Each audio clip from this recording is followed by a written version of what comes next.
Welcome to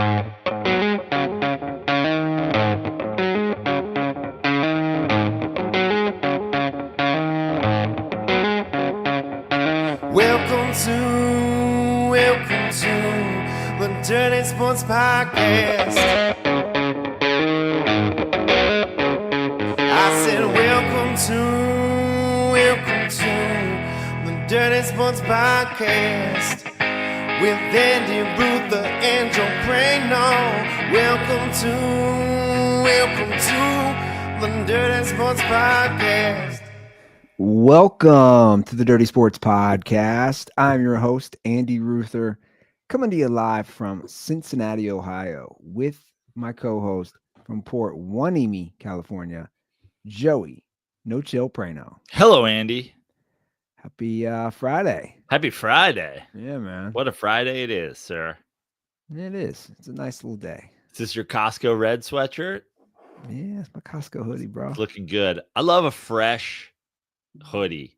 It's like you get all the wears of the first thing. You get all the wears post wash. You get all the wears like second wash. And then after that, hoodies fall off the cliff.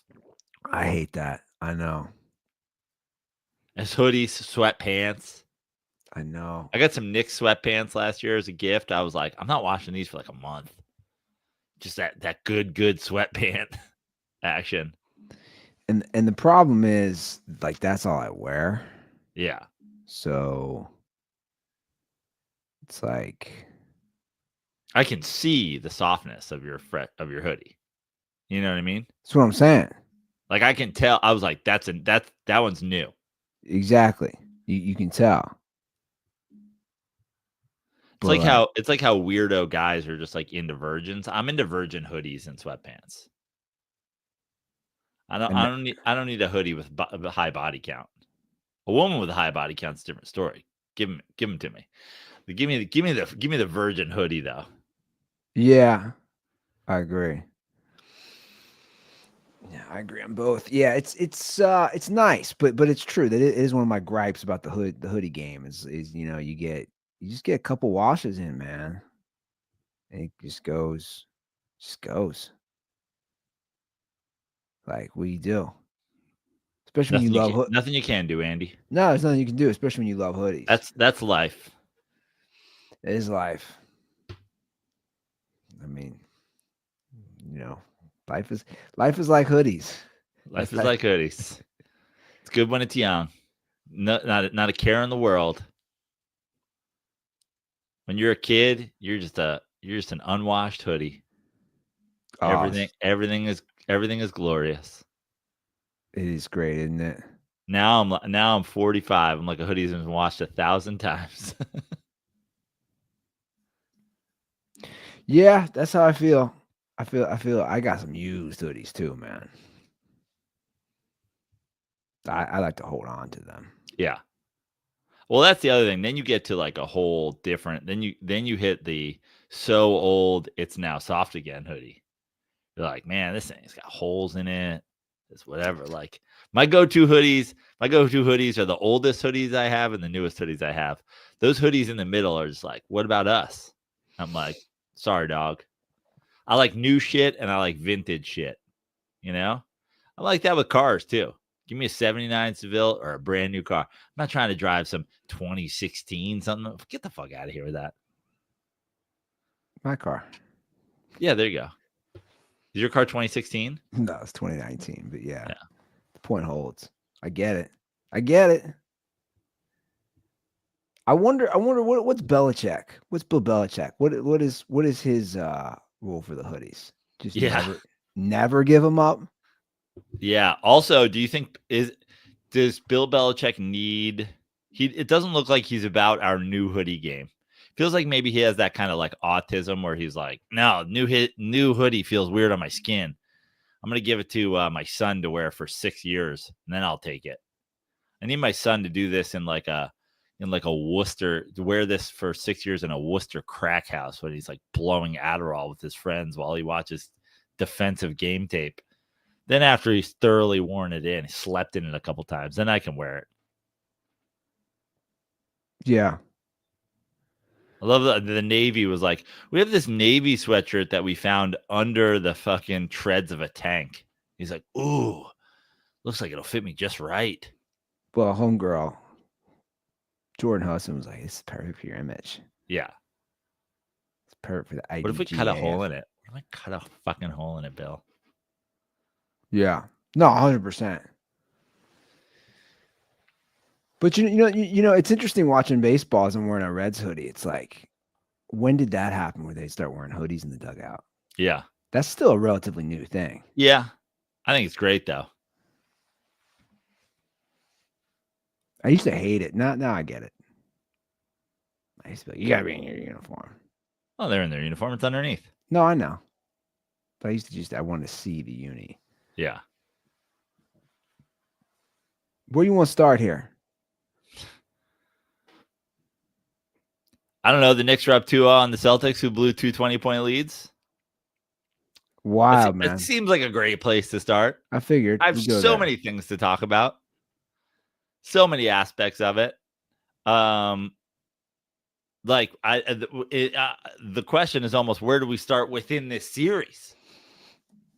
Did you watch the games, Andy? You know what's funny? I have caught when they matter. The comebacks. I've caught the comebacks. So I've caught both fourth quarter comebacks. Now, obviously, I've been paying attention to the scores, but yeah. And in this NBA playoffs this year, it's like you keep an eye on the score. There's no like, oh, this team's down 17. I don't need to tune in this game. It's like, and that's happened. I talked about that when I was in Athens. Like the Knicks, I was at a show and the Knicks were up like 11 the whole game, and I was like, NBA is a league of runs. I got to get to a bar. And obviously, that's when I saw the the Jalen Brunson, the fourth quarter, and the big Jalen Brunson shot to ice the Detroit series. But obviously, I'm a Knicks fan. I'm going to watch every second of every Knicks playoff game, regardless of the score. But what's amazing is, so let's go all the way back to game one. Game one, you get this feeling of like, we're just overmatched in this series. This isn't, this is how I thought it was going to go, blah, blah. Like, we're there in Boston. You can't come back from Boston down 0-2. You're in a tough spot, blah, blah. And then just like literally a once in a whatever comeback. And then, now it's a 4 times in one round of the playoffs thing. Like the Pacers have come back. The Knicks have come back twice. The Nuggets came back. It's like, it's insane what's going on. It feels like with all the complaints that people have about the NBA, that the one thing is like all this 3-point shooting certainly makes for, you can go cold and then the other team can just stay on it and you can come back from almost any, any deficit. But for the Knicks to do that in game one and then win it the way they did, you just feel like, oh, okay, now whatever. You come back from Boston 1-1 and it's cream cheese, and you go into game two. They come out. I watched game two. I watched the first half at the gym, mostly like, on the bike. And then I was like, oh, I'll come home at halftime. At halftime, you're like, oh man, this game really feels like, they aren't going to let that happen to them in game two. But as I'm watching it, when I get home, as I'm watching it with sound on and whatever, I'm like, I don't know, man. The whole crowd feels tense. Boston feels tense. I was like, don't let us cut it to fucking, 4 points. Don't let us cut it to 6 points. And that's what I said in my post-game live and in the post-game video that I took was, I'm kind of offended on behalf of the Celtics. Celtics are such a talented team. It didn't really feel like the Celtics needed that like NBA, hand on their back. Just like, we're going to make sure this series goes back to New York 1-1. Imagine a 7 games Knicks Celtics series. How good that would be for the league. Ratings. Because it felt like as you were watching that game, the Knicks were like hanging at 13-14. And every time they got it down to 6 or 7, phantom foul on, a nudge of somebody on the Celtics, come back down the other way, Karl Anthony Towns gets raped.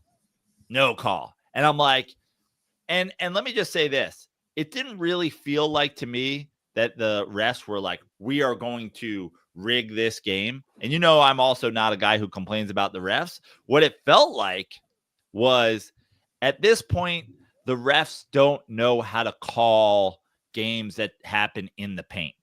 They know how to call the games that the fouls that happen on the drive, the fouls that happen on the three. The game is so spread out. It feels like now any sort of driving action, any sort of jump shot foul, they're quick to call that. The bodies banging around in the lane, they're just like, it happens so infrequently. We just got, like, I don't know if it's a directive from the NBA, like, everybody says we're soft. Let these big guys, there's not that many of them, let these big guys bang around. Because Karl Anthony Towns was getting raped and not called. But every time, Jaylen Brown or Jason Tatum drives, it's a foul on the swipe. It's a foul on this. And I was like, what is this? And that's why I said after the game, I was saying to everybody who would listen to me while I was watching the game, all my Knicks friends, I was like, as long as we get the home cooking, I don't care. I just want the Madison Square Garden home cooking then. If they're getting the Boston home cooking, I want the Madison Square Garden home cooking. That's part of human nature, is refs are going to be affected by the crowd. Just give me the Knicks home cooking when we get back to the Garden 1-1, and I'm fine. I'm not a ref complain guy. Then they got all the Boston home cooking, and they still fucking choked it away. And there's so much to talk about in this game, from Jason Tatum, who I've now dubbed him January Jordan. You are Michael Jordan on January 15th in an afternoon Saturday game against the Charlotte Hornets. But come fucking crunch time, you ain't shit. Then there's the absolute disrespect that everybody's talking about this series, and no one's talking about the Knicks. It's all about the Celtics. Oh, the Celtics just forgot how to shoot. This is 2 games in a row. They can't make a three. Oh, remember when the Knicks traded fucking 6 dudes to get Mikal Bridges and paired him with OG Anunoby, and the whole thing was like, you don't have a center, you don't have whatever. The Knicks were like, we can't win an NBA championship if we can't get through Boston. And we can't get through Boston unless we have guys who can stop Jaylen Brown and Jason Tatum. So they did the fucking, we are going to build a team to stop the Celtics. And no one's talking about it. Everyone's just like, oh my God, Boston's gone cold. They don't go to the basket. Maybe they don't go to the basket because every time they go to the basket, they get fucking shit on by 2 elite wing defenders. At the end of both games, this wasn't college basketball, don't get a shot off stuff. At the end of both games, Mikal Bridges snatched the ball from them. Yeah. The first game, skip pass to Jaylen Brown. He goes to corral it, and Mikal Bridges takes it. He's like Jaylen Brown was like the fucking wimpy kid at lunch. He just snatched his fucking Pop-Tart. And then in game 2, Jason Tatum, again, can't get the pass. The amount of separation that Jason Tatum's pass got from his hands was a cunt hair. Because Mikal Bridges was like, no, that's my ball. And we're acting like, no, man, we got to talk about. I love Bill Simmons. I'm a Bill Simmons fan. Like, I like his basketball breakdowns. He just says an hour of what happened to the Celtics. I don't know. The Knicks got 2 elite wing defenders, and they mortgaged their whole fucking franchise to do it. And those guys are now have Jaylen Brown and Jason Tatum shooting 4 for 25 every game. How did this happen? How did they forget how to learn to shoot? Like, what are we talking about? Why is no one giving this team the credit? And just like the fucking, even Jalen Brunson, bro, he hasn't had two great games by any stretch of the imagination. But my God, if he's not hitting every fucking clutch basket, my God, if he doesn't hit those free throws down the stretch, this team is doing everything that they need to do. Like, there's no quit in this team. And listen, I think this is still going to be a fucking super tough series. It's a super tough series.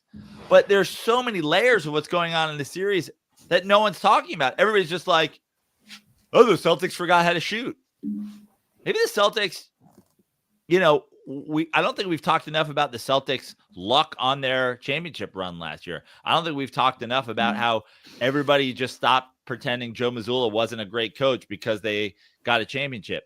Pritchard and Porzingis were dominating the Knicks. But down the stretch, Joe Mazzulla's like, Brown, Tatum, Holiday, Horford, and White. That's it. No questions asked.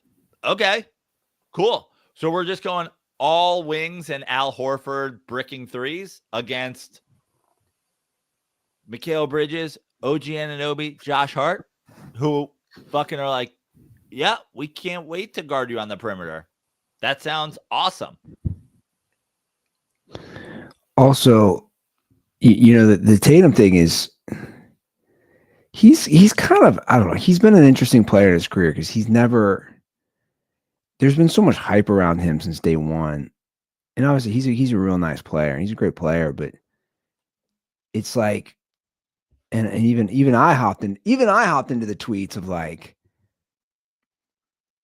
oh, Kobe be so disappointed. No, he is Kobe. Yeah. He is Kobe. Yeah. He's just a gunslinging guy who shoots mass volume and misses a lot of shots. That's Kobe Bryant. Yeah. Who scores a lot of points. That's Kobe Bryant, guys. What's amazing is, and again, Jason Tatum, nice player.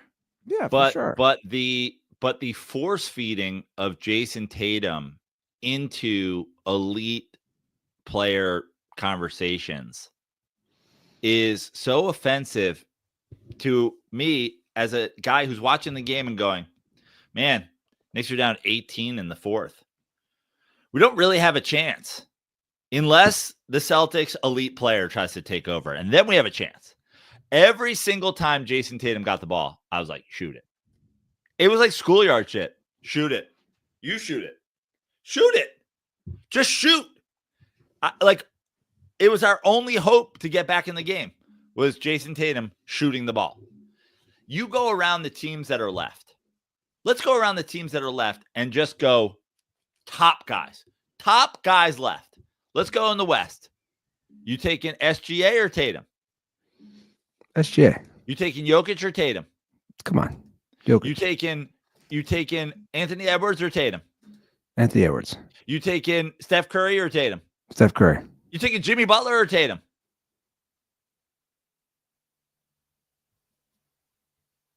I mean, I don't know. That's a tough one. That's the top guy with Steph out. I'm taking. Now let's go to the East. Taking Jalen Brunson or Tatum? Brunson. You taking Donovan Mitchell or Tatum? Mitchell. You taking, at this point, are you taking Halliburton or Tatum? That's a toss-up. That's about the toss-up. Now, how about this? There's only 8 teams, right? That was 7. You taking Jaylen Brown or Tatum? Well, Jaylen Brown's the MVP, so I'll take of the finals, right? I'll take him. It's like of all the teams left, you don't have the best player in any series. You don't have the best player in any series.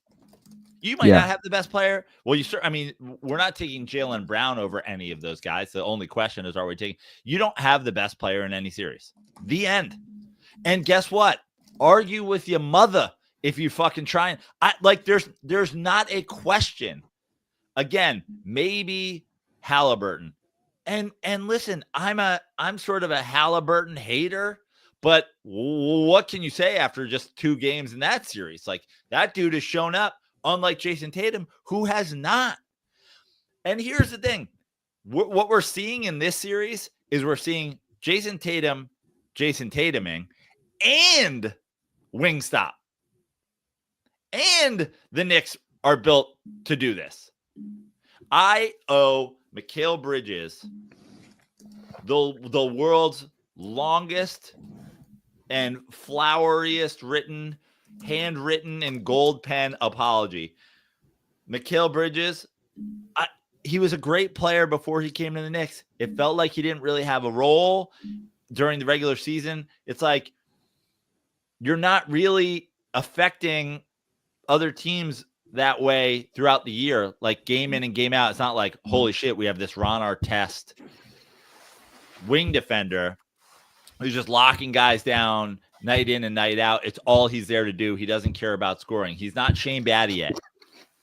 And he also had a couple of huge shots for the Knicks this year. A dozen big games because he's a good scorer. But also had a lot of games where he disappeared. And had a lot of games where you're like, yeah, you're affecting them defensively. You're better than an average defensive player, but you're not whatever.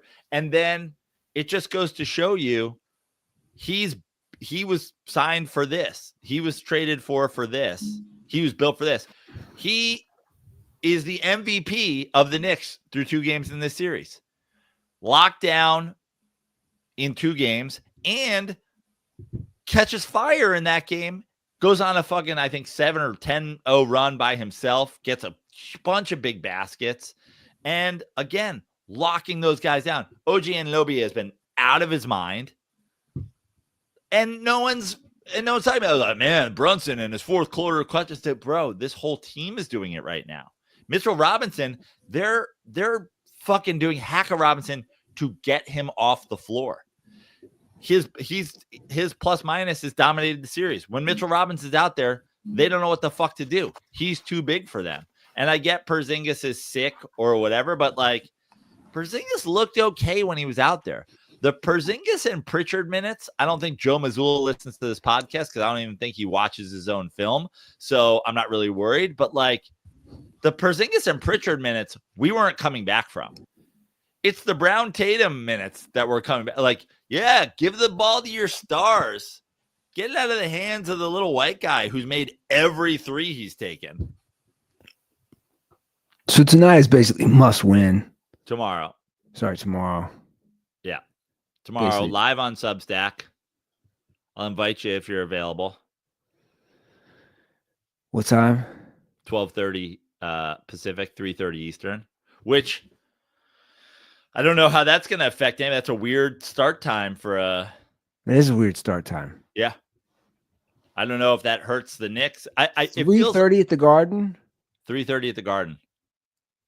Feels like it gives everybody a chance for a little fucking brunch action, a little boozy brunch. Roll right into the Garden. Not that anybody who's in the Garden will be a normal person. Do you see what tickets are going for? No. It's Super Bowl tickets. It's $900 to get in the door. There are tickets that will cost you, no joke, if you buy them on SeatGeek, there are tickets that will cost you $80,000 in fees. It's like $125,000 and then $80,000 in fees. Don't even get me started. You think promo code DIRTY still works? Gets you $20 off that? Yeah. Hey, we got what's the total? $193,910. No. $193,890 with promo code DIRTY. Hey, they're back. I thought the pandemic was gonna kill them. Who? SeatGeek? Oh yeah. Remember getting that. Well, I'll tell you what, man. The Garden is going to be crazy. If there's almost like if you were like, how much would you pay? There's almost no amount. If somebody was like, I got these tickets, like that will be electric. There is nothing like the Garden in the spring. There's no way they win again, do they? Here's the way I'm looking at it. There's 3 games left at Madison Square Garden. They got to win 2. You don't have to win another game in Boston. Yeah, that's pretty nice. You take 2 of 3. You take 2 of 3 in Madison Square Garden. You win. Now, the Knicks are undefeated on the road so far. I know, it's wild. Because they don't give a fuck, dude. They want it. They love that shit. So you're hoping for not a Garden letdown, but the Garden is gonna be bananas. We got to play this clip of the Karen after the last game in Boston. You sent this to me before the show. Knicks fans celebrating. Let me say this before we even play this. The number of Knicks fans. So this is Knicks fans who haven't left, who refuse to leave Boston Garden after the game to win. All in one section, refuse to leave. Every Knicks fan that you can, there will not be.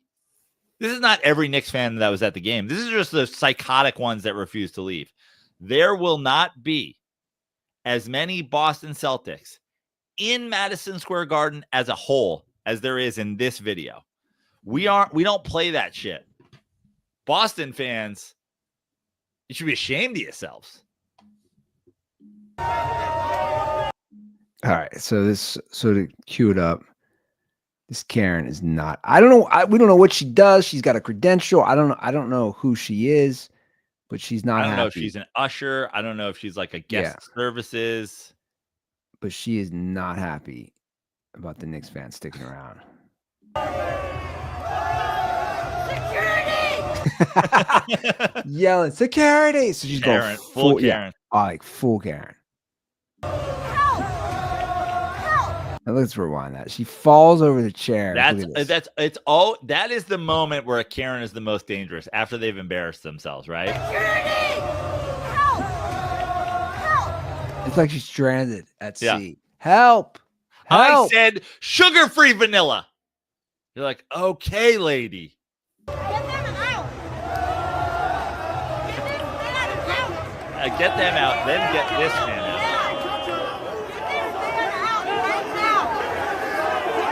Security walks up. Karen, calm down. Yeah, Karen, come on, man. What's the problem here? They're just cheering. Yeah.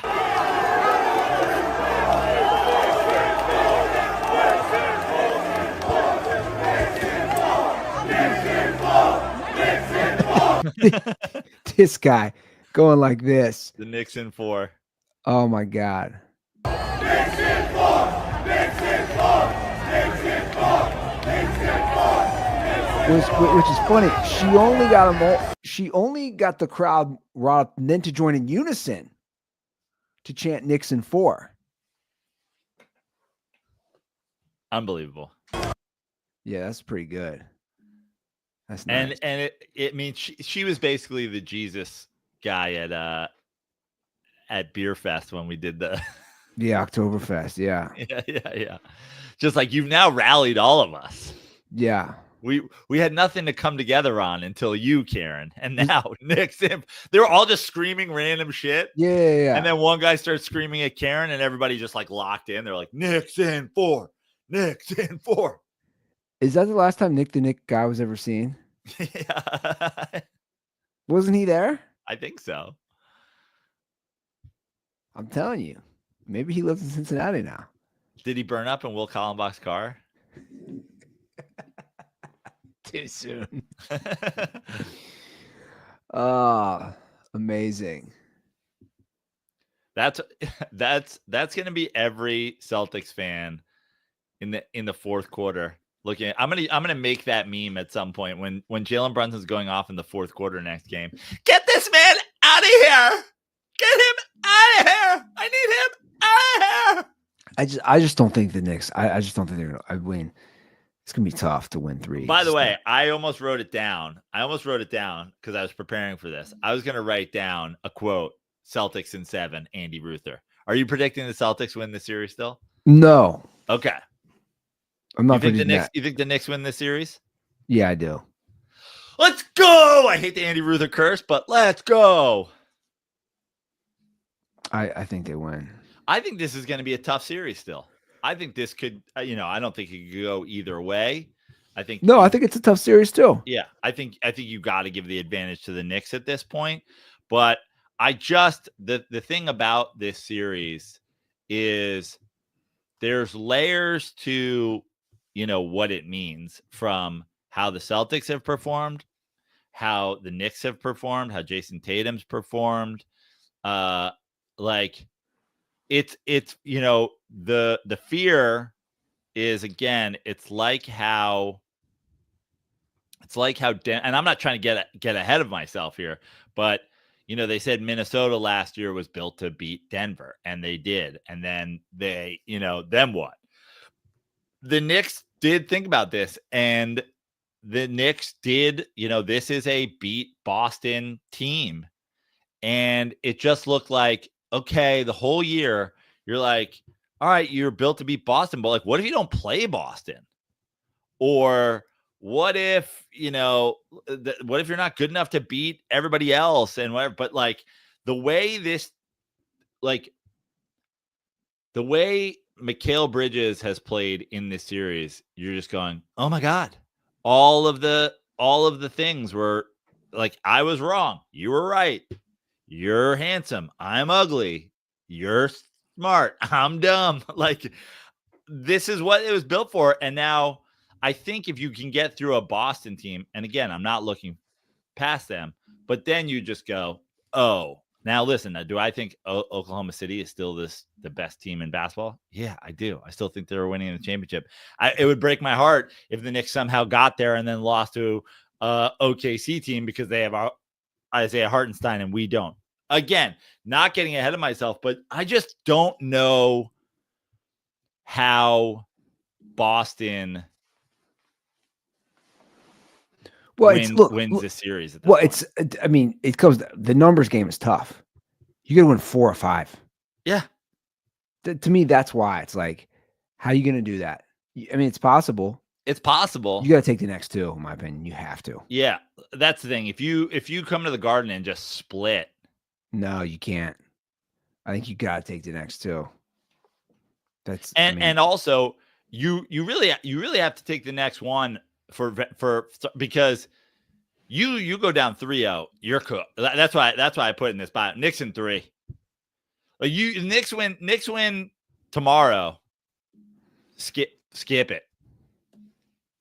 If you're the Celtics and Knicks win tomorrow, what do you want? You now you want to win game 4 and then lose in Boston? If the Knicks win tomorrow, call it. Mercy rule. Just be like, hey, it ain't our year. We're gonna save our legs. We're coming back strong next year. We still were champs last year. We're coming back in 2026. Knicks win tomorrow. Yeah. Fire alarm in Boston, forfeit, don't play the games. Larry Bird passes, and then you guys just go, we're not going to play basketball on the weekend of Larry Bird's passing.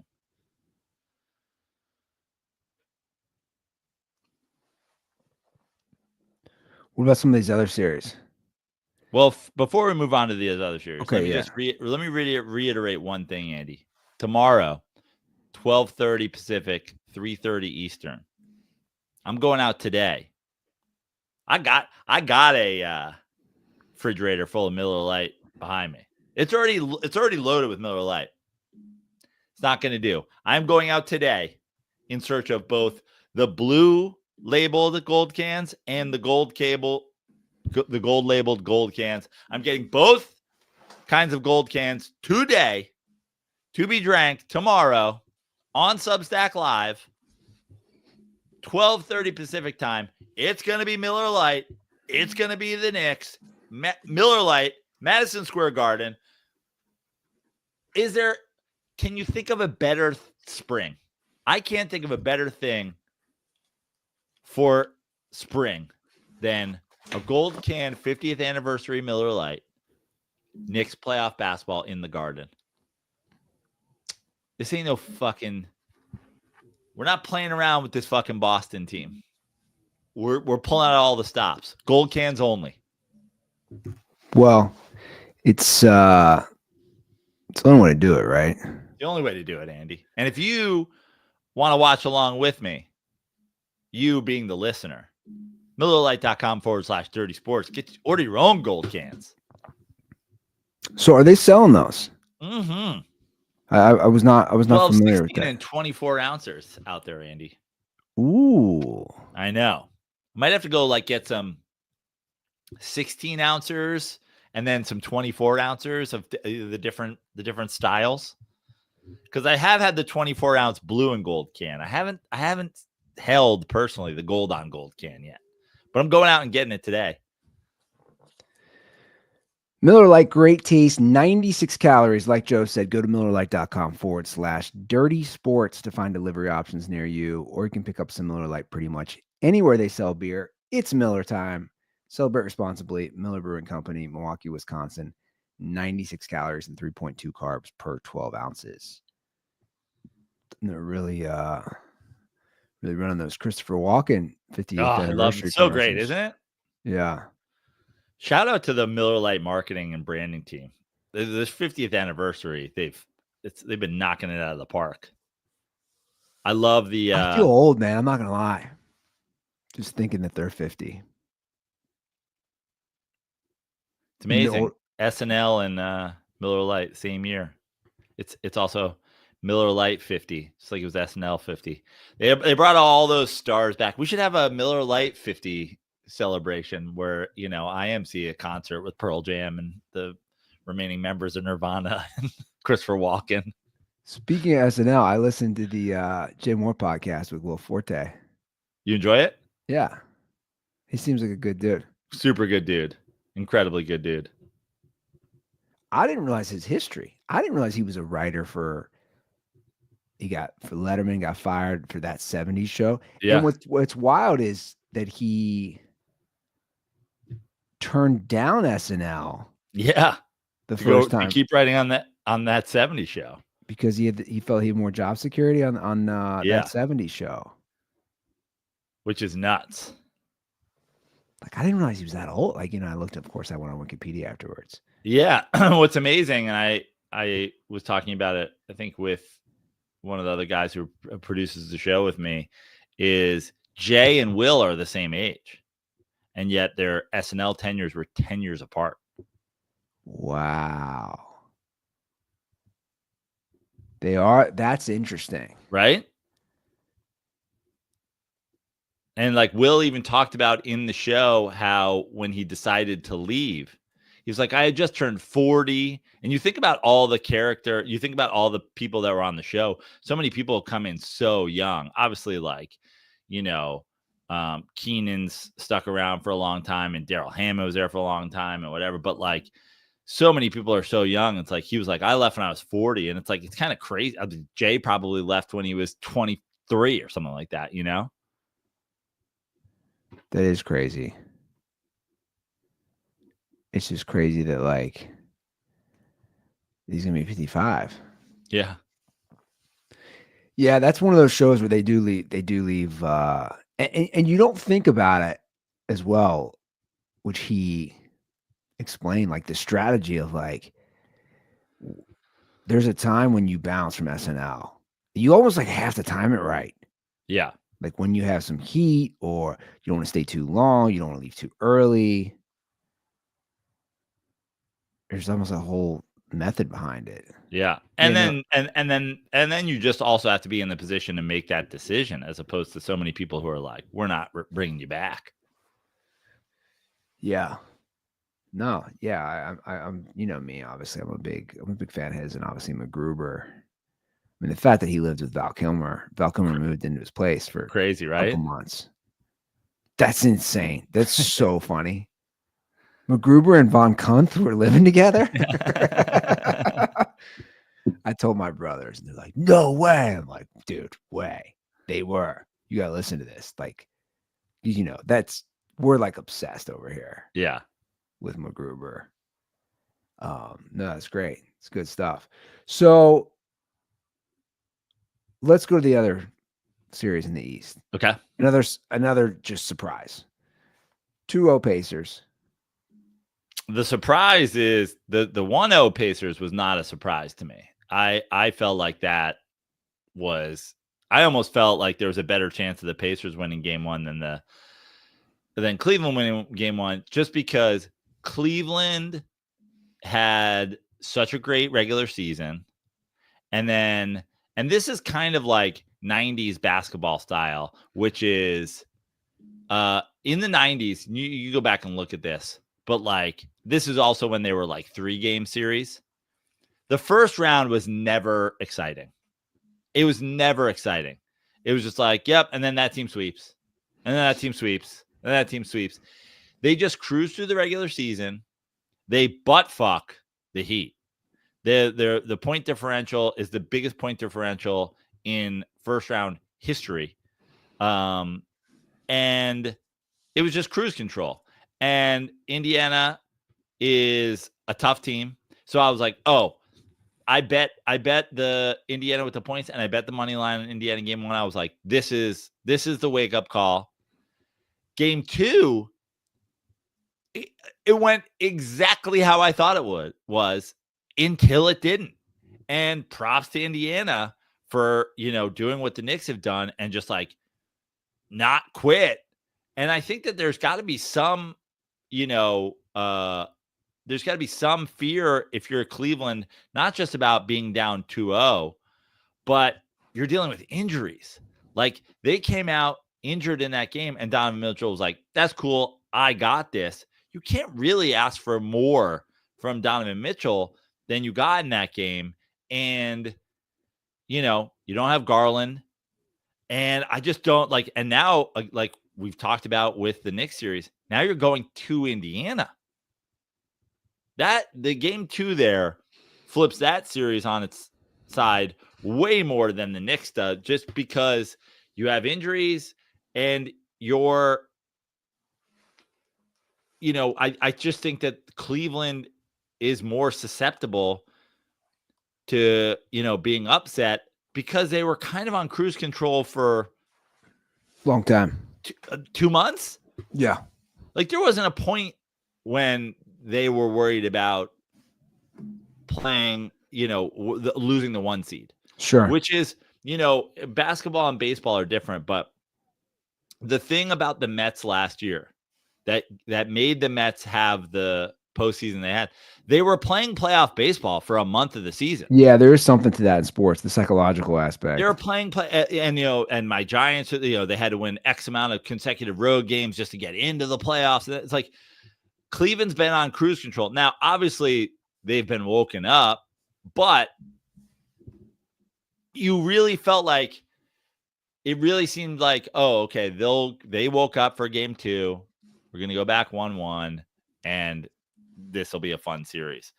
That game 2 comeback, not just the comeback, but the final seconds. How do you even let that happen? How do you even fucking let that happen?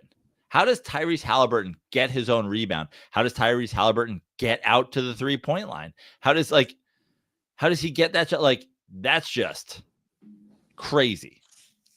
Well, I think when you have a collapse like that, it's like when you're on tilt in poker, you're just like, you've lost the plot. Yeah, and it's really, really tough to come back from that. Like, it's tough. Like, how are you going to come back from that? What do you think? Okay, let me ask you. No, I agree. I think that series is lost. That series is lost. Who do you have more faith in coming back, the Celtics or the Cavs? Celtics. They also have been there. Like, yeah, no, I don't necessarily think you're wrong. I mean, I think again, it's experience matters. The injuries thing is huge.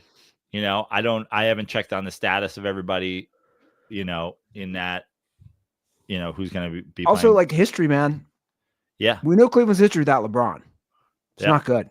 It's not good at all, even with good squads. I'm clicking on it now just to see who's out.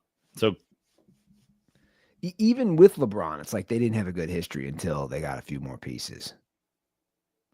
What's GTD? Game time decision. Okay. So all of them, Hunter, Garland, and Mobley are all game time decisions. I thought it was get the dick. I was like, GTD. Get the dick. I was like, day to day is a thing. I guess game time decision is a thing now. All right. Well, Cleveland's 5.5 point favorites in Indiana tonight. Why is that line that? Yeah, it's a great question. Why? I'm trying to think why they would put it at that. There's got to be a reason behind that. That's interesting. Tickets as low as $98. We were talking about the we're talking about the the what team would you not want to be courtside ticket holder? Come on, Indiana. Come on. Knicks tickets are $900 to get in the door. It's $98 to get in Indianapolis. Quality of life. You know how many times I go out to Applebee's with the $800 I saved not going to see this game in the Garden? It's about Chili's now, bro. You get that. Let me ask you something. Are $10. Chili's and Applebee's the same company? No, they're No. competitors. They're competitors. I don't know where Chili's is by me. The branding is so similar. It's similar. It's very similar. The branding is very similar. Chili's is actually crushing it. They I've never eaten in a Chili's. I have on the road maybe. And then there was one by a girl I dated. That girl in Indiana that I dated. They got like their marketing now is basically like you get your bang for your buck for like $11. Like you get a full spread. Well, but that's Applebee's marketing too. Chili's for me growing up was like Little Caesars, was like Sonic. Saw all the ads, didn't actually exist. I was like, Little Caesars is an SNL sketch. We don't have. That's funny. We don't have Little Caesars. Sonic, we didn't have Sonic. Like in the New York metropolitan area, none of these existed. All I knew about Chili's was the Baby Back Ribs song. And I was just like, who's going to a chain and eating ribs? Like, is that what we're doing? We're eating ribs at a chain restaurant? Like, and you met Pat McAfee and he said he loves Applebee's ribs. And I've never had them, so I don't know. But I'm just like, dude, I don't order ribs. I literally won't order ribs at like a nice restaurant. I'm ordering ribs strictly at a barbecue spot. Like we do barbecue. We only fuck with like it's like I'll do the ribs, brisket, and fucking pulled pork spread with the cornbread and the fucking a side of mac and cheese. Like that's the only place I'm ordering ribs or I'm making ribs. I've never like been at a restaurant and they're like, "Well, we've got a great steak tonight, $67." Yeah, and then I'm gonna do the ribs. Yeah, I've never done it. But I'm certainly not going like essentially to Applebee's and being like, "Yeah, I'll take the rib dinner." It's a weird move. I'm not gonna lie. But that was like their campaign. That was like this is what you got to come here for. You got to come here for our ribs. Are you talking about the NSYNC commercial? There was all of them. Yeah. Buffalo sauce. Like whatever. You remember like Chili's? There was like 10 different fucking singing Chili's ribs commercials. Those guys made some. I remember Lance Bass talking about that. They made some. That was the big cash cow. The Chili's thing. Was the NSYNC endorsement deal with Chili's. Like if they get a reunion going, they got to do it. They got to do the Chili's song. Well, I think they did recently. I think those guys did something. I might have seen. I forget. Bro, you know how good it is to be. If you were ever a celebrity, how good it is now with social media. Like that money train dried up for a lot of those guys, and then it's just like, boom. It's like, because brands will pay you. Yeah, it's like Lance should be getting back into the rib hawking game, especially now that he's out. He could do like finger licking. He could do like boning, falling off the bone. Him and Joey Fatone were doing. They were playing off. It's gonna be May, for the Great Wolf Lodge. Okay. It's like, do you know that place? No. It's like a resort. It's like, I don't know if it's just a Midwest thing, but they did a social media. I was saying the same thing. They did a commercial for like Instagram. It's probably on all their social medias. I'm like this is what I'm talking about. Like that's probably a fat payday for those guys. Yeah. Oh, put it up on your TikTok and your Instagram and whatever. It's just like, it's crazy to think that, again, like nobody saw this coming. and you can just make like Tyrese Halliburton. Like if I was Tyrese Halliburton's like fucking reps right now, I'd be going out there to like the like MeUndies, like with extra ball support, because he got he got talked to. I don't think he was fined, but I think he got a verbal lashing for his Major League 2 huevos. You have no marbles fucking thing. Yeah. I almost have to play this. I mean, this is so ridiculous. Let me pull this up. Let me see if I can load this real quick. But you're right. Like that's what I would do if I was him or his I don't want to say names. I was going to say something. Let me put it this way. We have conversations. We have conversations with Bengals reps with Gold Star a fair amount. I've been on some calls, some Zooms. They're thirsty. Like you'd be surprised. Oh, what guys are willing to do for what guys are willing to yeah. do, and again, I'm not going to name names. Marketing agents, because that's like a whole other agent, right? Who Right. you're like, wow, this guy's interested. Guys are just like, I can make 10 G's in a day. Yeah. Which in a way, I don't blame them. Yeah, especially again, like something you support, if it's something you like truly are into. Yeah. And no, I totally get it. Let me pull this up. Did this work? Okay, this was the Chili's. Dude, this one was the epic one. The Chili's NSYNC Baby Back commercial. I want my baby back. I want my baby back. I want my baby. They're stranded on an island. I want my baby back. Ribs. I want my baby back, baby back, baby back. I want my baby back, baby back, baby back. I want my baby back, baby back, baby back. What did it say? Send ribs? Yeah. Chili's baby back ribs. Barbecue sauce. Wait, so it landed on Joey. It just killed Joey Fatone. I forgot about that. They're eating Joey Fatone's ribs. That's wild. But I think Boys II Men did it too. Like, it's tapped into all these guys. Have you ever been to like a show of like a group that like that was like big back in the day? No, I don't think so.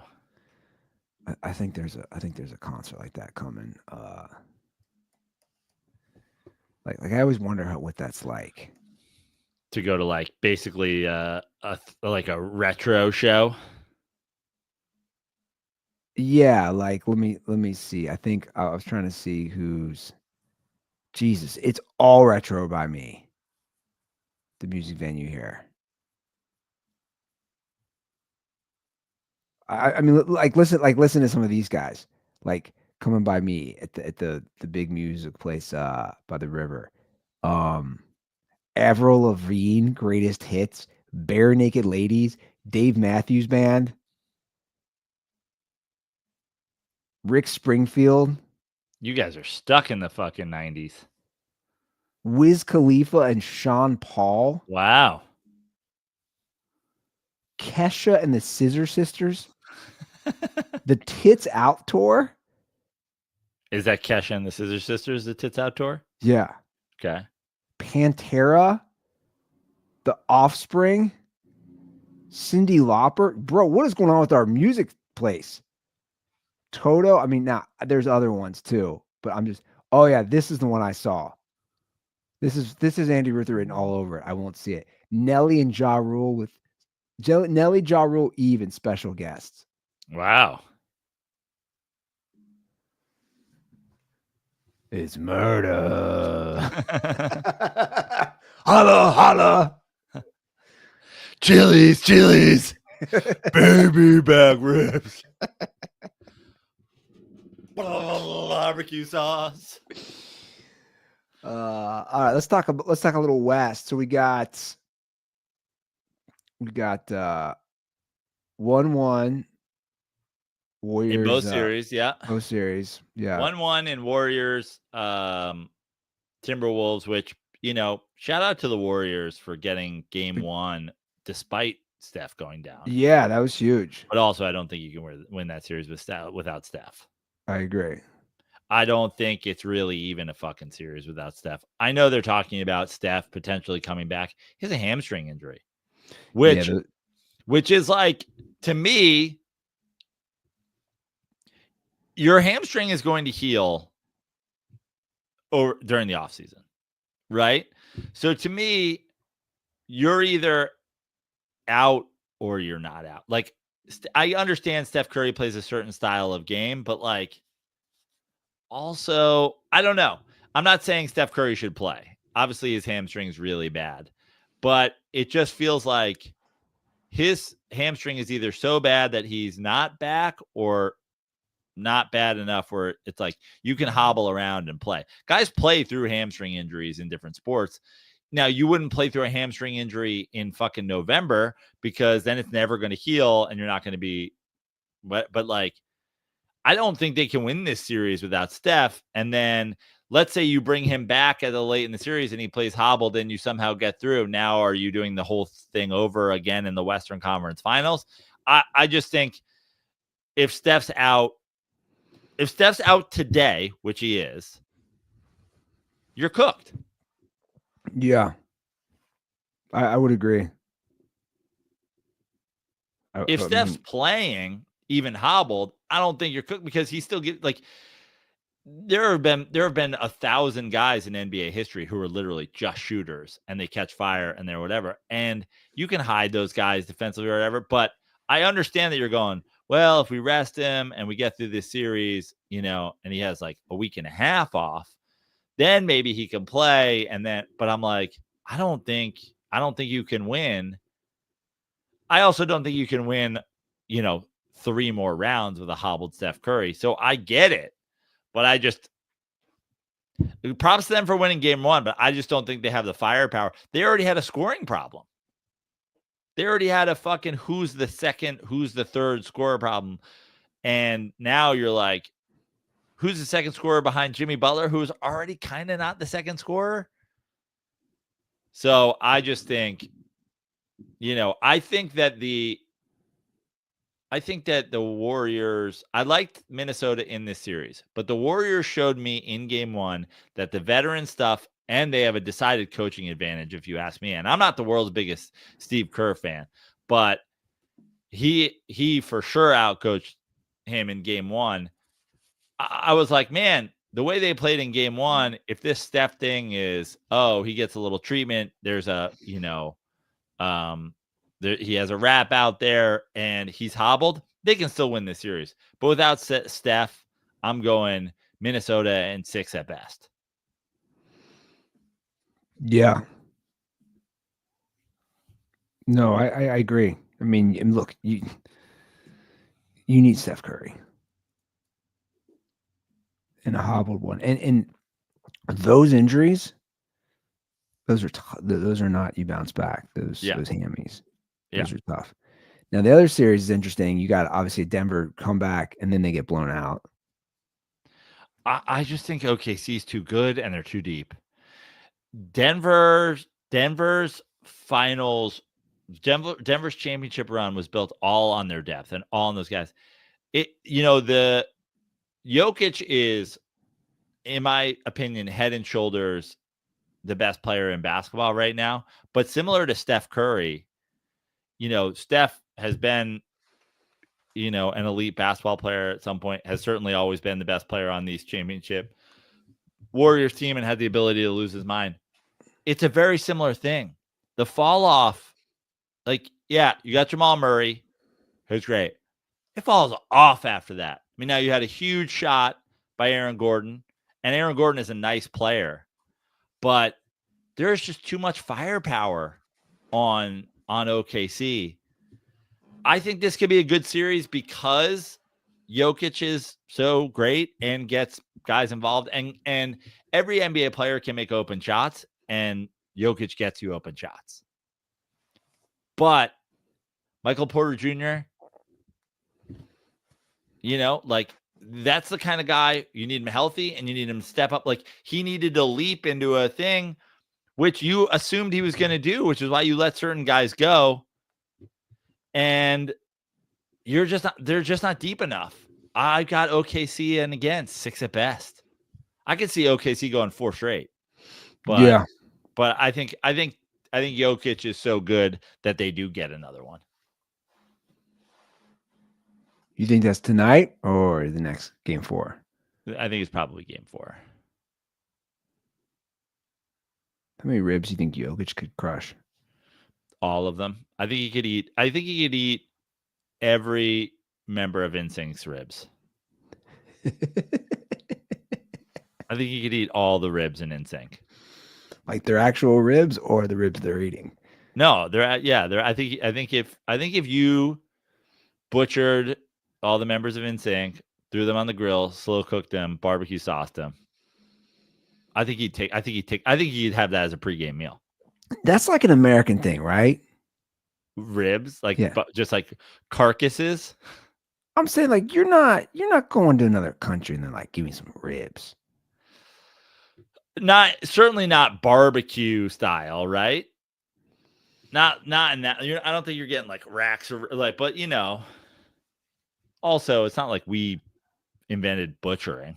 I'm not saying we invented it. I'm just saying like it seems like an American thing to eat barbecue, like big ass barbecue style for sure. You know what I'm big on is this Mike's honey hot. Mike's hot honey. Mike's hot honey. Yeah, will you put it on everything, bro? They're everywhere. Well, they came into Jersey Mike's. Jersey Mike's collab with Mike's hot honey. Oh, great collab. Mike and Mike's. And they got me. And I got one again yesterday. I've probably had they started this like 3 or 4 months ago. I'll get Jersey Mike's like once or twice a month. And I'm like, you put that hot honey on that club, like even cold sandwiches, like the club sandwich, man. That Mike's hot honey. Now you putting it on pizza? I've never done that. That to me is like that's delicious, but also you're Mr. Like you got your Jets ranch. Oh, bro, I've been at Jets forever. Oh, what are we doing here? Well, because here's the thing. Like that's I gotta get something for a 2-year-old. I gotta do a little thinner pizza. She can't like the messes are already like I'm not dealing like I'm not dealing. I'm just like I mean you don't know until you know. Like the message you're like I talk about it all the time. I was like, my favorite thing about Andy Ruther, he's like the first kid who ever had children. You're like, you have no idea. Idea. Like I've never seen a child. No, but you don't like I'm saying on a constant basis. You're just like, oh, the fucking messes, dude. Like how did you manage to do that on the ride home? Like what? And I don't freak out. I'm just like oh, I've seen that. My sister just got a new car. She got like a car 3 years ago. She got like a brand new Ford Explorer. I think that was like Christmas 2021 or something like that. I looked under like the seat where the car seat is, and I was like, dude, I don't think they're gonna let you return. I think you own this Ford Explorer now. Like, I don't think you can return this car underneath the car seat. This is like, I was like, this is where COVID came from. I was literally writing jokes there, just write. Like I'll still occasionally write just ideas or jokes, whatever. And I was like, that's literally what I wrote. I wrote exactly that. I was like, they're gonna find the the zombie apocalypse is gonna happen because somebody like it touches under a car seat and doesn't wash their hands after. Oh my god, like when you take a car. And also, it's like things that should not be like. It's just like Go-Gurt. Like now you're taking like a fucking cultured yogurt situation, like leaving it in the sun. 100%. 100%. That's exactly what happens. Like you let what? How did this now let me ask something. When you take the kid somewhere, you're exclusively in her car, right? Because you're hatchback. You putting kid. You don't have a 2-door, bro. I got a 4-door. Oh, is it a 4-door? Funny you ask. Look, the hatchback Corolla as of now, fits the two. I take them in They my take the car 2 kids in the hatchback. during the week. Yeah. Hell yeah. Now it's I not mean, going to with that weight in the back, in that little hatchback, you could do rally car racing. You could be drifting that shit. Here's the thing, man. I was going to look into getting another car, but I was like, I don't want to pay money. Also, if the hatch works, if I can stretch it. Plus, who knows? What if we have a third kid? It's like Jesus Christ, Dan, you can barely handle 2 kids. How much you fucking? How much you trying to pay in fucking daycare? There's a lot. Well, we'll see. Look. At least wait until Isla's like 14 and can babysit the new one. Then you could have home daycare. That's the problem. It's not going to happen. It's like we're basically we got to 3-peat this shit. That's how it works. Age. We got 3. If we're going to do it, we got 3. As much as it sucks, we gotta. I mean, I'm DJ Cal and another one. Like, let's fucking do this shit. What's the goal here? Getting a boy? Yes.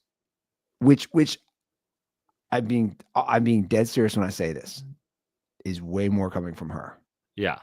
She wants a third kid because she wants a boy. She wants a boy because I who knows? I don't know how this stuff works, but it seems like the girls are such we'll see about number 2, but Isla is such like a daddy's girl, and then she's like, Molly's gonna be the same way. It's like, I need a little, a mommy's boy.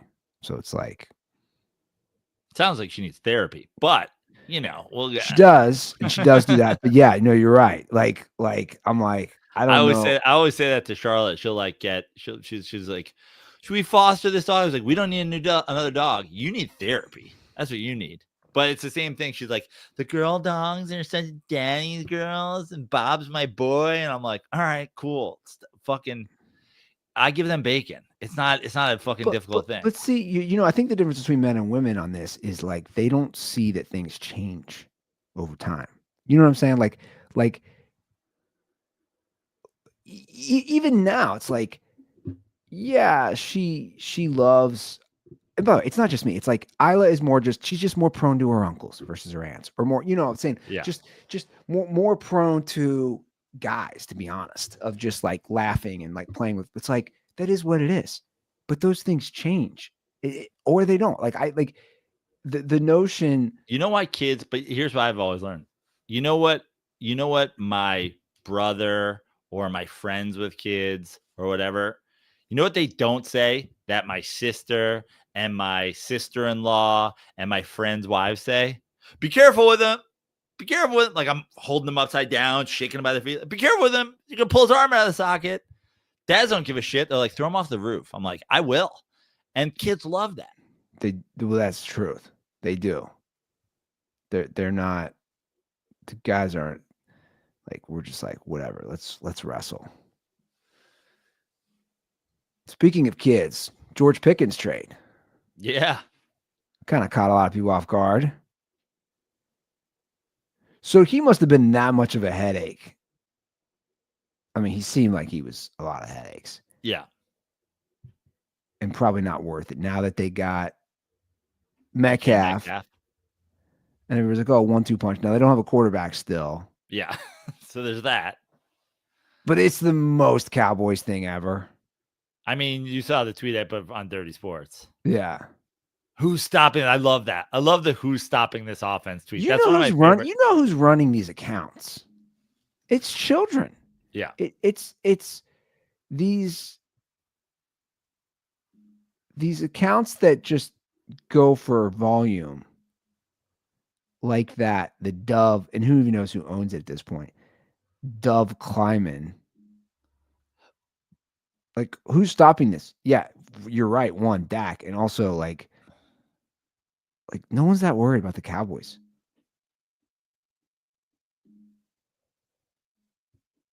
I think it's a smart move by the Steelers, though. Get some picks. A smart move. The Steelers have done this 11 times now. That's what I'm saying. Which guy that which receiver that the Steelers let go ended up burning them? They literally have done this forever.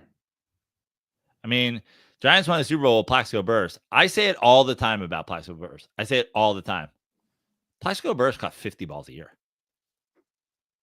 Yeah, he's a good receiver. You know, that fade, jump ball, that that big receiver that can get you a touchdown catch in the Super Bowl. I don't hate Plax or anything, but that was something people like, oh, Eli had Plax. Plax got 50 balls a year, dude. Yeah, all these guys never flourished. What happened to Santonio Holmes? What happened to Juju Smith-Schuster? What happened to Antonio Brown? What happened to Mike Wallace? What happened Wallace to fucking? I mean, there's the list keeps going. The only guy worthwhile they just kept, and he was great, Heinz Ward. Right. They didn't let him go. That's what I'm saying. That's the guy they kept. Well, I'm saying, who's the guy they let go? And you're like, oh my God, that really blew up in your face. I can't think of one where it's like they almost know, they have a good read on it. Like, this guy, he's nice, he's fine, he catches 1,000 yards. I think they're also just a little bit ahead of the game in that, dude, receivers are just so easy to come by. There was a time where guys, all the leagues were different and guys were much more likely to stay with their team if they performed, because why are you letting a guy go? But everybody's become so much smarter about caps and being like, cool. Well, literally every time the third best wide receiver on Alabama can come in and give us 90% of your production for 10% of your value. So you're you want the ball more and you want more money, and they're just okay, cool. Yeah. No, for sure. He's a good player. Yeah, no, he's nice. But also, so you're Amari Cooper, or how many times have the Cowboys done this? How many times have the Cowboys done this? Ooh, who's stopping Tavon Austin on the Cowboys? Oh, Amari Cooper to the Ooh, the Brandon Cooks. Did Brandon Cooks ever go to the Cowboys? Because he should have. He did. Yeah. Brandon Cooks. Oh, fuck. Brandon let him cook, more like it. Who's stopping Brandon Cooks? You got Dez and Brandon Cooks. Yeah, that's a move. With a little Cole Beasley out of the slot? Who's stopping this offense? Good luck, defenses. No, they had Cole first. Whoever. You know what I'm talking about. Yeah, it's Steelers get rid of him. Cowboys always take him. It's such a Jerry Jones move to do.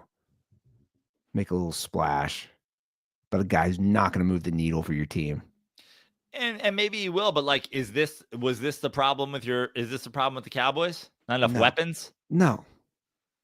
This was the big hole in the Cowboys. The Cowboys were a number 2 wide receiver away from the Super Bowl. Exactly. But a lot of idiots will say that. They'll say that. It's not true.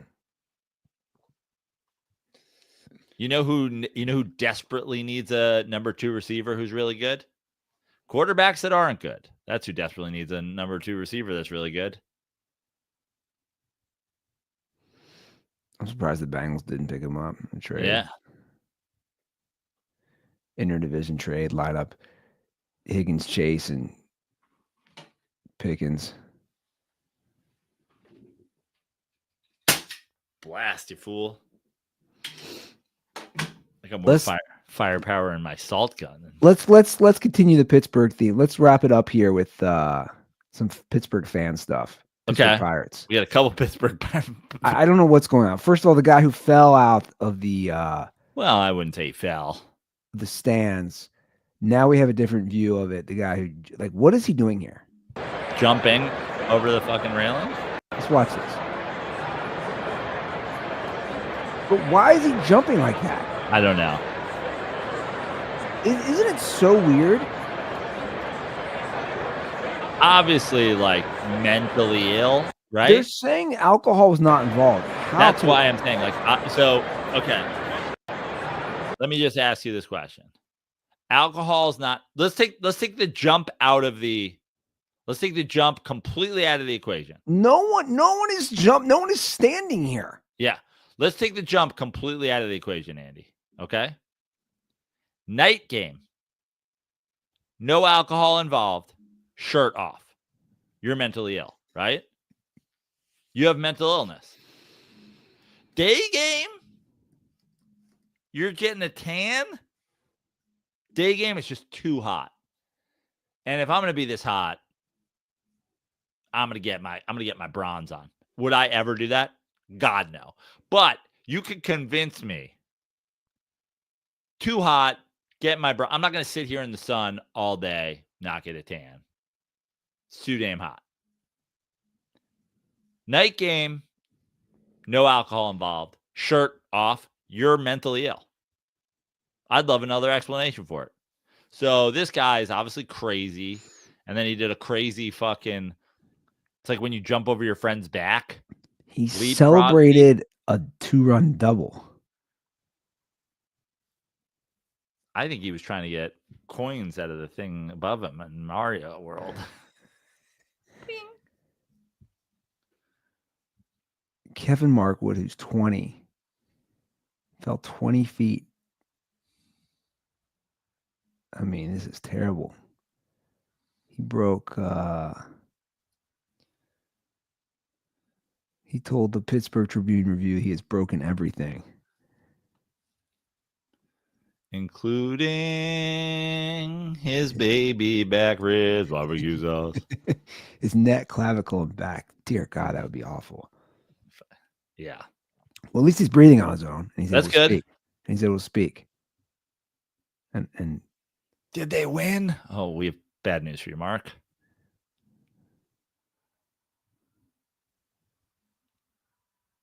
At a Pirates game of all teams.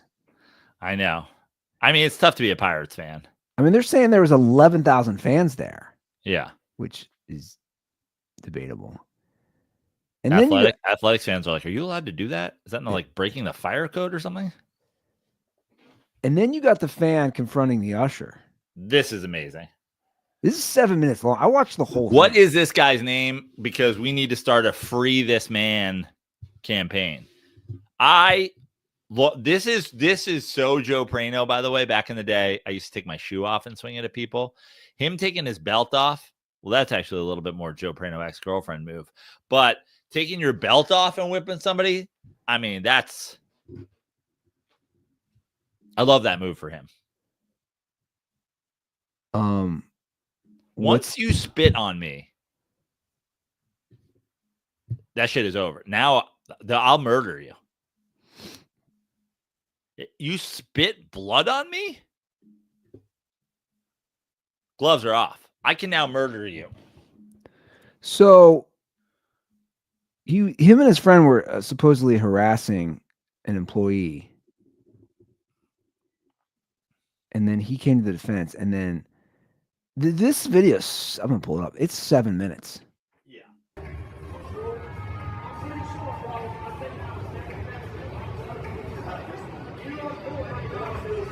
I love the guy talking shit is wearing. He's wearing a little string backpack? Yeah.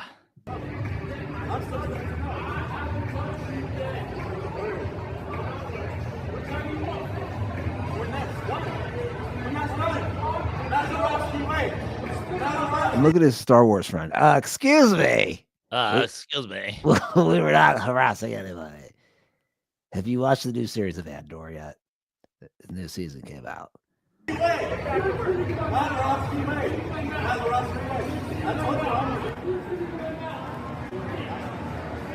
Look, he's got his fist ready. Yeah. The black dude's been suspended. Yeah, I know. Free this man. Where's he spit on? Oh, he knocks him out. Yeah.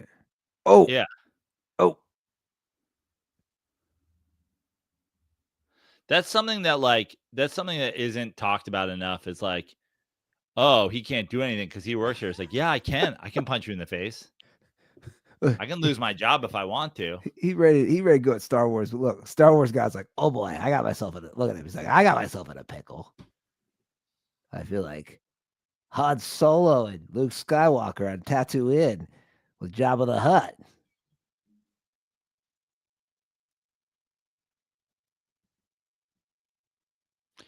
And then there's blood. Yeah. The guy comes back. The guy got. Listen. Also, once you get fucking like, oh, you're He gonna take. spits on him with blood.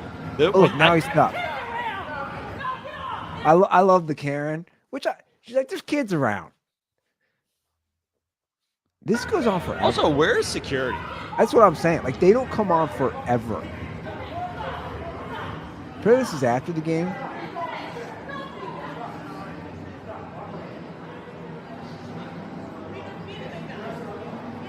The guy just won't leave him alone. Yeah.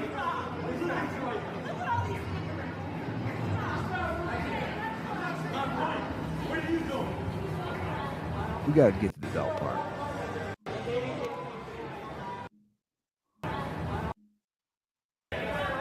There you go. I love this. I love it. By the way, he fucking telegraphs that he's taking his belt off. Like, this guy acts like once he started whipping him with a belt, like I didn't see that coming. It's like, why? It took him fucking 3 minutes to get his belt off. The belt off is such a move. Watch this. Look, he's starting to take it off. Watch this. I'm like, right now, I'm like, he's about to whip me with that belt. This is where I would be taking my shoe off to use that as a weapon. Now I love this. I love this.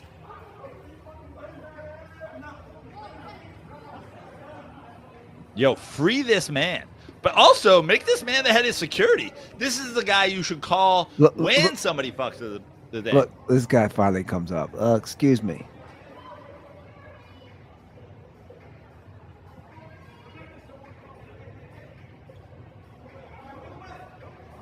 I wouldn't want to be in trouble in Pittsburgh. Like, were all the cops lured somewhere and taken out by Bane? Like, what happened? Well, this 4'5" female cop shows up. I don't know if you saw it. I couldn't stop. Oh, yeah.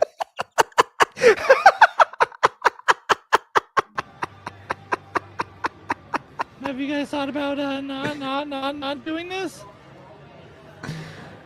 Oh, it's just like a ghost town. You know what sucks? I've said it. It's one of my favorite ballparks, man.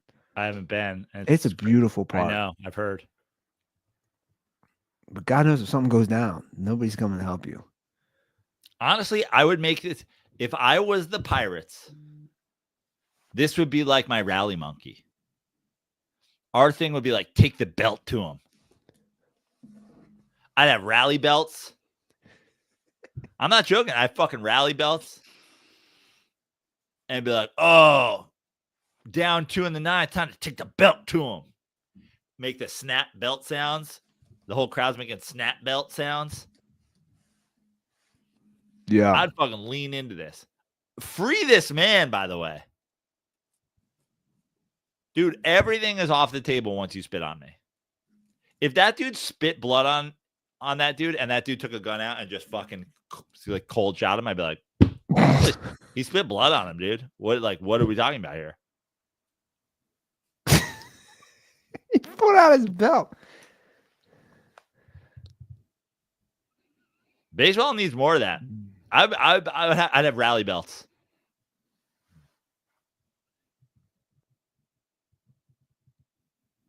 So Pittsburgh's made the news for a fan jumping up, and then a fight. One fan jumped up for no apparent reason, did the David Lee Roth splits, went head over and broke all the bones in the upper half of his body. And it's not the worst fan look of the year for Pirates fans. They're like, how are you feeling? He's like, at least I'm not belt guy. Am I right? And they're like, bro, stop. They're like, are you RFK Jr.? Yeah. Dude. Nobody was around. And that guy, dude, can you imagine? I want to think about the guy filming. Can you imagine filming something for 7 minutes? Like, it's that long. I'd get bored. I'd be like, okay. Hit him with a belt or something. I got to go. Come on. Yeah. I got to walk across the bridge. All right, guys, we're going to wrap it up. Give a shout 310-359-8365. That's the hotline for now. Guys, follow me at Joe Prano on all social media. Subscribe to my Substack. Subscribe to the Dirty Sports Substack if you're listening to this for free. I will be live on Substack, 12:30 Pacific time tomorrow. Knicks, Celtics, Game 3, Madison Square Garden, 50th anniversary Gold Miller Lights will be drank. I literally told my fiance, I was like, that's Saturday. Like, this is my Saturday. Like, we're not like doing other stuff on a Saturday. She's like, you want to go to the mall? We no. We can do that on Sunday. Tomorrow, Knicks, Celtics. Join me live. Subscribe to us or to me on Substack. Either one, you'll get a notification tomorrow when I go live. And then you can join me and be there in the comments. I love doing the live games. And maybe Andy Ruther will join. Former guest of the show, Pizza Star, was already asked to make an appearance. So. Cool. We'll see. I think we're supposed to go to Appalachian Festival tomorrow. Okay. I'm not even joking. What happens at Appalachian Festival? I don't know. Somebody gave me tickets. They're like, oh, you got to go to the Inn Bread Tent. That's where they make little breads, but also it's a play on words because everybody in Appalachia fucks their cousin. Yeah, it's like arts and crafts, and I don't know. And like weird albino people because of the deep inbreeding. Yeah. Have you ever seen those fucking crazy Appalachian inbreds? Oh, yeah. That's some wild shit. Oh, yeah. Where like if you just keep fucking your family over and over, you just get more and more clear to the point where your like eyes don't get fucking color and your body doesn't get color. That's not talked about much, Appalachia. It's just kind of like, you know who grew up in those parts? Jason Hour. That all makes sense. Yeah, right. I also saw something the other day. I think you'll like this. It was I think it was from the Cincinnati airport, but it was one of your chili companies there in the airport. Skyline. And somebody had like taken a picture of it and was like, you should be arrested if you go to get a bowl of chili before you get on a flight. I agree. They're like, how is this even allowed to be at an airport? I agree. They should arrest anybody that uses it. By the way, speaking of Hour, real quick. Yoshi called you. Like every day for like 2 weeks. And his timing is always literally, I'm like, his time, dude, you have no idea. It's like I'm holding a baby or trying to put a baby to bed. Like it's no, Yoshi likes to call me like 2.5 minutes to go in a Knicks 20-point comeback. And you're like, are you like, and let me just say this to all people. This because I'd say there's a handful of dirtballs who have my number. I don't want to hear from you do not call or hey, mom, if you're listening to this, don't call me during Knicks playoff games. Oh, well, your sister's having the baby. Cool. Is she having it in the next 2.5 minutes? I don't give a shit. Like, I'm not, dude, if they finish this comeback, I'm going to celebrate it. And then an hour later, I'm going to call you back and say, don't text me during the game. So he called me. I'm not lying. I looked at my log. He called me every single day for like 8 straight days. And then you finally answer? No, I texted him. I just gave him, it's like, what's going on, man? Sorry, we got a 3-month-old in here. Like, I've just been, and it's true. I'm like, dude, you literally call, because it's at night. I was like, you literally call me, because it's not late. It's like right when we were doing bath, or right when I'm reading before bed, right when trying to put the kid to bed. It's every time. So he writes back. This is our conversation. I just give him a heads up. I go, dude, I'll connect with you soon. He writes back, I'm going to Bill Belichick's game in Ireland. Talk soon. I think that's what he's been trying to tell me. He's going to go see, I didn't even know, North Carolina, I guess, plays. They play Notre Dame in Ireland. I'm assuming it's Notre Dame. That's what he's dying to tell me.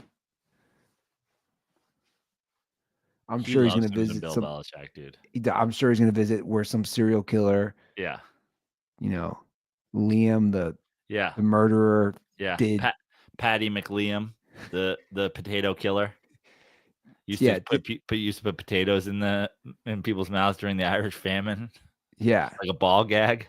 yeah. Yoshi's going to visit it. Unbelievable. All right, let's wrap it up. Thanks for listening, guys. Thanks for watching. We'll see you on Monday. Have a great weekend. And as always, stay dirty.